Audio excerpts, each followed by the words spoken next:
بسم اللہ الرحمن الرحیم۔ حضرت ابو ذر غفاری رضی اللہ تعالی عنہ کے قبول اسلام کا واقعہ۔ حضرت ابو ذر غفاری رضی اللہ تعالی عنہ مشہور صحابی ہیں جو بعد میں بڑے زاہدوں اور بڑے علماء میں سے ہوئے۔ حضرت علی کرم اللہ وجہہ کا ارشاد ہے کہ ابو ذر رضی اللہ تعالی عنہ ایسے علم کو حاصل کیے ہوئے ہیں جس سے لوگ عاجز ہیں، مگر انہوں نے اس کو محفوظ کر رکھا ہے۔ جب ان کو حضور اقدس صلی اللہ علیہ وسلم کی نبوت کی پہلی خبر پہنچی تو انہوں نے اپنے بھائی کو حالات کی تحقیق کے واسطے مکہ بھیجا کہ جو شخص یہ دعویٰ کرتا ہے کہ میرے پاس وحی آتی ہے اور آسمان کی خبریں آتی ہیں، اس کے حالات معلوم کرے اور اس کے کلام کو غور سے سنے۔ وہ مکہ مکرمہ آئے اور حالات معلوم کرنے کے بعد اپنے بھائی سے جا کر کہا کہ میں نے ان کو اچھی عادتوں اور عمدہ اخلاق کا حکم کرتے دیکھا اور ایک ایسا کلام سنا جو نہ شعر ہے نہ کاہنوں کا کلام ہے۔ ابو ذر رضی اللہ تعالی عنہ کی اس مجمل بات سے تشفی نہ ہوئی تو خود سامان سفر باندھا اور مکہ پہنچے اور سیدھے مسجد حرام میں گئے۔ حضور اکرم صلی اللہ علیہ وسلم کو پہچانتے نہیں تھے اور کسی سے پوچھنا مصلحت کے خلاف سمجھا۔ شام تک اسی حال میں رہے۔ شام کو حضرت علی کرم اللہ وجہہ نے دیکھا کہ ایک پردیسی مسافر ہے۔ مسافروں کی غریبی کی، پردیسیوں کی خبرگیری، ان کی ضرورتوں کا پورا کرنا ان حضرات کی گٹھی میں پڑا ہوا تھا، اس لیے ان کو اپنے گھر لے آئے، میزبانی فرمائی، لیکن اس کے پوچھنے کی کچھ ضرورت نہ سمجھی کہ کون ہو، کیوں آئے۔ مسافر نے بھی کچھ ظاہر نہ کیا۔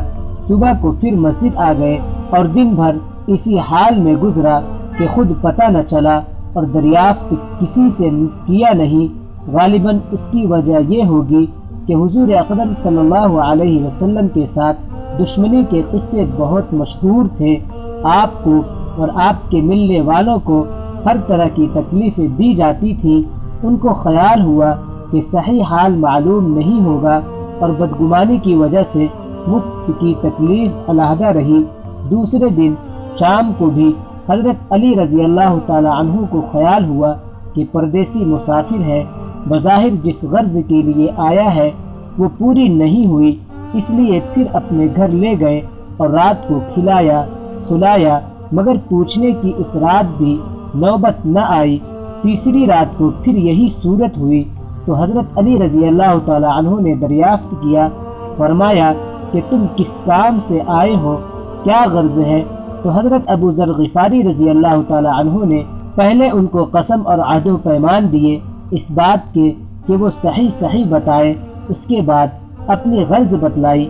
حضرت علی کرم اللہ وجہہ نے فرمایا کہ وہ بے شک اللہ تعالیٰ کے رسول ہیں اور صبح کو میں جب جاؤں تو تم میرے ساتھ چلنا، میں وہاں تک پہنچا دوں گا، لیکن مخالفت کا زور ہے، اس لیے راستہ میں اگر مجھے کوئی شخص ایسا ملا جس سے میرے ساتھ چلنے کی وجہ سے تم پر کوئی اندیشہ ہو تو میں پیشاب کرنے لگوں گا یا اپنا جوتا درست کرنے لگوں گا، تم سیدھے چلے چلنا، میرے ساتھ ٹھہرنا نہیں، جس کی وجہ سے تمہارا میرا ساتھ ہونا معلوم نہ ہو۔ چنانچہ صبح کو حضرت علی کرم اللہ وجہہ کے پیچھے حضور اکرم صلی اللہ علیہ وسلم کی خدمت میں پہنچے۔ وہاں جا کر بات چیت ہوئی، اسی وقت مسلمان ہو گئے۔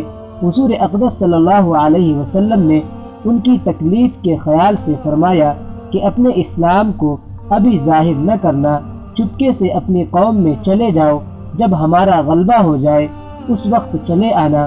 انہوں نے عرض کیا، یا رسول اللہ، اس ذات کی قسم جس کے قبضے میں میری جان ہے، اس کلمہ توحید کو ان بے ایمانوں کے بیچ چلا کے پڑھوں گا۔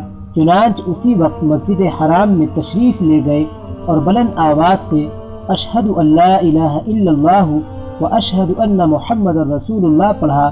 پھر کیا تھا، چاروں طرف سے لوگ اٹھے اور اس قدر مارا کہ زخمی کر دیا، مرنے کے قریب ہو گئے۔ حضور اکرم صلی اللہ علیہ وسلم کے چچا حضرت عباس رضی اللہ تعالی عنہ جو اس وقت تک مسلمان بھی نہیں ہوئے تھے، ان کے اوپر بچانے کے لیے لیٹ گئے اور لوگوں سے کہا کہ کیا ظلم کرتے ہو، یہ شخص قبیلہ غفار کا ہے اور یہ قبیلہ ملک شام کے راستے میں پڑتا ہے، تمہاری تجارت وغیرہ سب ملک شام کے ساتھ ہے، اگر یہ مر گیا تو شام کا آنا جانا بند ہو جائے گا۔ اس پر ان لوگوں کو بھی خیال ہوا کہ ملک شام سے ساری ضرورتیں پوری ہوتی ہیں، وہاں کا راستہ بند ہو جانا مصیبت ہے، اس لیے ان کو چھوڑ دیا۔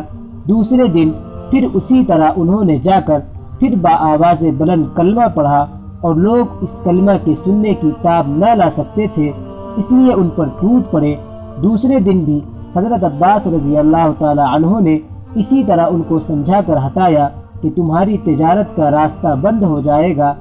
حاصل، حضور اکرم صلی اللہ علیہ وسلم کے اس ارشاد کے باوجود کہ اپنے اسلام کو چھپاؤ، ان کا یہ فعل حق کے اظہار کا ولولہ اور غلبہ تھا۔ جب یہ دین حق ہے تو کسی کے باپ کا کیا جاتا ہے جس سے ڈر کر چھپایا جائے، اور حضور اکرم صلی اللہ علیہ وسلم کا منع فرمانا شفقت کی وجہ سے تھا کہ ممکن ہے کہ تکالیف کا تحمل نہ ہو، ورنہ حضور اکرم صلی اللہ علیہ وسلم کے حکم کے خلاف صحابہ رضی اللہ عنہم کی یہ مجال ہی نہیں تھی کہ چونکہ حضور اکرم صلی اللہ علیہ وسلم خود ہی اسلام پھیلانے میں ہر قسم کی تکلیفیں برداشت فرما رہے تھے، اس لیے حضرت ابوذر رضی اللہ تعالی عنہ نے سہولت پر عمل کے بجائے حضور اکرم صلی اللہ علیہ وسلم کے اتباع کو ترجیح دی۔ یہی ایک چیز تھی کہ جس کی وجہ سے ہر قسم کی ترقی دینی اور دنیاوی صحابہ کرام رضی اللہ عنہم اجمعین کے قدم چوم رہی تھی، اور ہر میدان ان کے قبضے میں تھا۔ جو شخص بھی ایک مرتبہ کلمہ شہادت پڑھ کر اسلام کے جھنڈے کے نیچے آتا تھا، بڑی سے بڑی قوت بھی اس کو روک نہ سکتی تھی، اور نہ بڑے سے بڑا ظلم اس کو دین کی اشاعت سے ہٹا سکتا تھا۔ دعا ہے کہ اللہ تعالی ہم سب کو بھی صحابہ رضی اللہ عنہم کے نقش قدم پر چلنے کی توفیق عطا فرمائے، آمین یا رب العالمین۔